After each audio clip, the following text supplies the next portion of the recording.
बात बड़ी सिंपल है, हमें एक्सेप्ट करना चाहिए कि व्हाट इज देयर कॉम्प्लिकेशन कि कश्मीर को उन्होंने अपना अटूटंग हिस्सा अपने कॉन्स्टिट्यूशन में इनकॉर्पोरेट कर लिया है।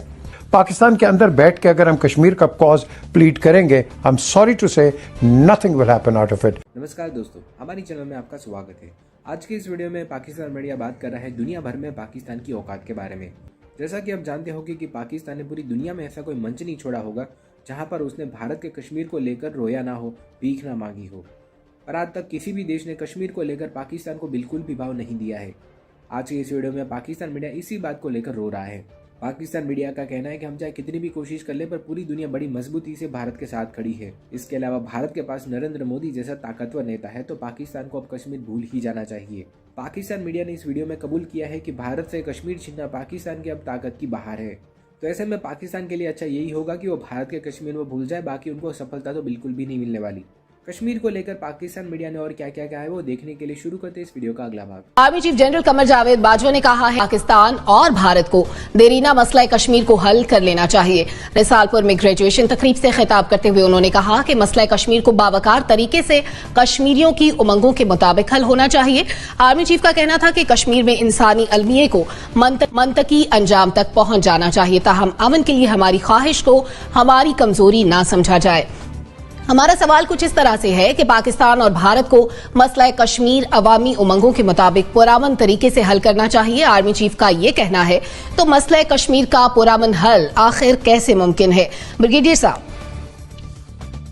मसला कश्मीर का पुरअमन हल तो एक ही तरह मुमकिन है और मुमकिनात में से चीजें हैं उसमें आपको यूनाइटेड नेशंस की जो अपना पहले जो प्लेबिसाइट के हिसाब से और मुख्तलिफ अदवार में 1948 से लेकर 1955 तक जो करारदादें पास हुई हैं, बल्कि यही नहीं, महबूबा मुफ्ती की गवर्नमेंट जब थी तो उन्होंने अपनी असेंबली में करारदाद पास की थी कि कश्मीर को भारत के साथ कनेक्ट कर दिया जाए, कश्मीर की J&K असेंबली में। तो उस वक्त यूनाइटेड नेशन की एक रेजोल्यूशन नंबर 91 आ गई थी। उन्होंने कहा था कि ये डिस्प्यूटेड एरिया, ये किसी मुल्क के साथ मिल नहीं सकता। अगर यूनाइटेड नेशन ने लेटेस्ट भी यही कह दिया कि डिस्प्यूटेड एरिया, तो उसके बाद फिर क्या तरीका रहेगा? तरीका तो ये है कि आप वहां पे लोग जो चाह रहे हैं राइट ऑफ सेल्फ डिटरमिनेशन के तहत तो यूनाइटेड नेशन का चार्टर उठा के पढ़े तो बड़ा क्लैरिटी है कि अगर कुछ लोग अपने राइट ऑफ सेल्फ डिटरमिनेशन के लिए किसी हुकूमत के खिलाफ हथियार उठाते हैं और वो मेजोरिटी पे मुनहसर होता है और वहां पे पॉपुलेशन की परसेंटेज भी जो होती है वो भी अगर ज्यादा होती है, जैसे वैली में अगर आप जाएंगी तो आपको कोई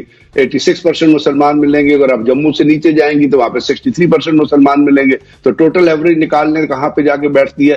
तो ये तो यूएन का चार्टर कहता है कि आप उनको राइट ऑफ सेल्फ डिटरमिनेशन दें, जो इससे पहले यूएन ने दिया, ईस्ट तिमोर में दिया, साउथ सुडान में दिया। लेकिन अब यह है कि उसके साथ जो लिमिटेशंस एडेड हैं, उसके साथ जो क्लॉजेज एडेड हैं, उन क्लॉजेज को पूरा करने के लिए कौन सी सुपरविजन होगी? उस क्लॉजेज को पूरा करने के लिए यूएनओ ने 1951 में एक आर्बिट्रेशन जनरल भी अपॉइंट किया दिया था और एक काउंसिल भी बता दी थी, 4 मुल्कों का एक वक्त भी बता दिया था।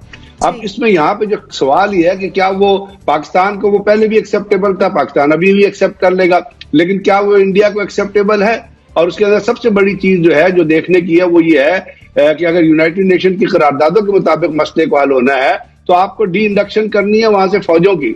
अब पाकिस्तान ने तो फौज लेवल जो मेंटेन की हुई है वो बॉर्डर के साथ साथ है। इसके लिए सुपरविजन चाहिए, इसके लिए एक इफेक्टिव बॉडी चाहिए। आर्बिट्रेशन में क्या हो, वो तो पहले भी हो चुकी है। बातचीत का तो जैसे यूनाइटेड नेशन के सिक्योरिटी काउंसिल के अपना यूनाइटेड सेक्रेटरी जनरल ने कहा कि मैं आर्बिट्रेशन कराने के लिए तैयार हूं, तो वो जो आर्बिट्रेशन होगी वो तो होगी कि आप किस तरीके कार से शुरू करेंगे जो पहले ही वजह कर दिया गया। अब यहाँ पे एक और सवाल इस वक्त जो पैदा होता है और वो दुनिया के लिए भी लम्हे फिक्र है, यूएनओ के लिए भी लम्हे फिक्र है, उसमें यूएनओ बात ही नहीं करती है। मीर साहब, जिस तरह भी जैगम खान साहब ने भी जिक्र किया कि 3 फरीक हैं, मसला कश्मीर का कोई 1 या 2 फरीक नहीं है, तो तीनों फरीकैन का मामले पर इत्तेफाक जरूरी है ताकि ये मामला पुरअमन तरीके से हल हो। डेडलॉक के साथ आगे नहीं बढ़ा जा सकता। तो पुरअमन हल आपके ख्याल में क्या हो सकता है? देखिए जी, फरीक 4 हैं। आपके कश्मीरी जो आज़ाद कश्मीर में है, ऑक्यूपाइड कश्मीर में है, वो हमें ऑक्यूपाइड कश्मीर कहते हैं, हम उनको कहते हैं। Government of India, government of Pakistan, इस पे बहुत ट्रैक 2 पे बातें हो चुकी हैं।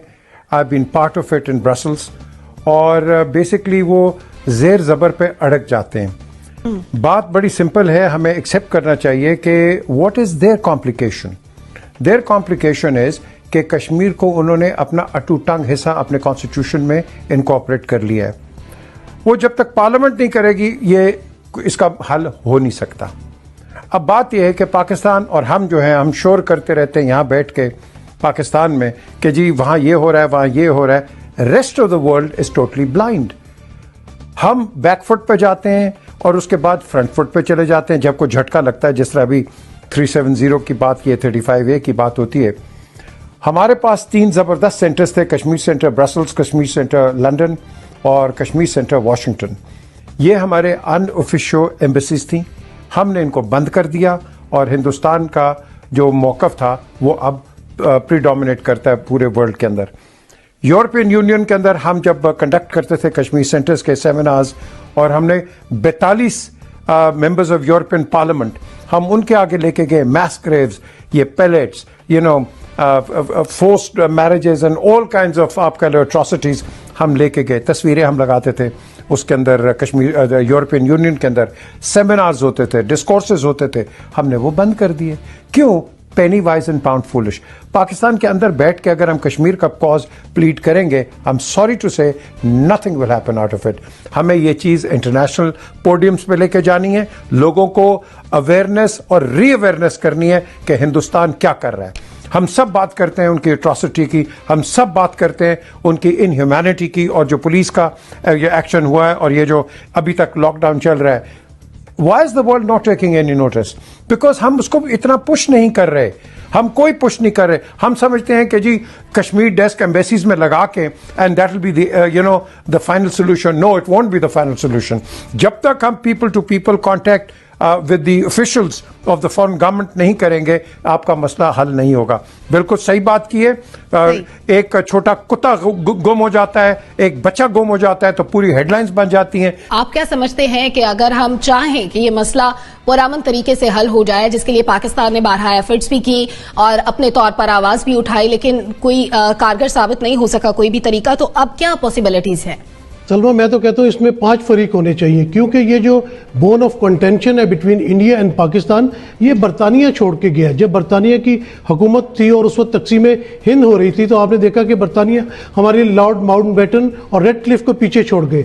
गुरदासपुर ने भी पाकिस्तान का हिस्सा होना था। कश्मीर जो इस वक्त ऑक्यूपाइड कश्मीर है, इंडिया के जेर तसल्लुत है, उसने भी पाकिस्तान का हिस्सा होना था। तो इसमें बरतानिया को भी फरीक बनाना चाहिए और उनसे कहना चाहिए कि असल में तो मसला ये तुमने छोड़ा है और तुम इतने चैंपियन बनते हो ह्यूमन राइट्स के, तो आप जरा ये मसला तो हल करवाएं ना। आप देखें कि दुनिया में कहीं ऐसा हुआ है कि 1 साल से ज्यादा का टाइम हो गया और लाइफ टाइम वहां पे कर्फ्यू लगा हुआ है, लॉकडाउन हुआ है। आप देखें कि दुनिया में कोरोना की वजह से जब लॉकडाउन लगे हैं तो लोगों को 1 हफ्ता 2 हफ्ता अपने घरों में मुकीद होने में कितनी प्रॉब्लम आई है, कितने कारोबार खराब हुए, बच्चे स्कूल नहीं जा पा रहे। तो भाई दुनिया का एक खित्ता ऐसा भी है जहां पे 1 साल से ज्यादा का अरसा हो गया है और वहां पे लॉकडाउन और कर्फ्यू लगा हुआ है। तो खुदारा दुनिया को भी, आलमी ताकतों को भी अपनी आंखें खोलनी चाहिए। यूएनओ क्या है? यूएनओ बिल्कुल एक डमी है अमेरिका का, वो कोई मसले का हल नहीं करवा सकता। दुनिया में आज तक कोई ऐसा तस्फिया नहीं है मुल्कों के दरमियान जो यूएनओ ने कराना है, जो यूएनओ ने करवाया हो। तो ये यूएनओ की भी जिम्मेदारी बनती है कि कश्मीरियों की अस्तिस्वाब राय की जरिए जो है उनको उनके हकूक दिए जाए, वो जीते जागते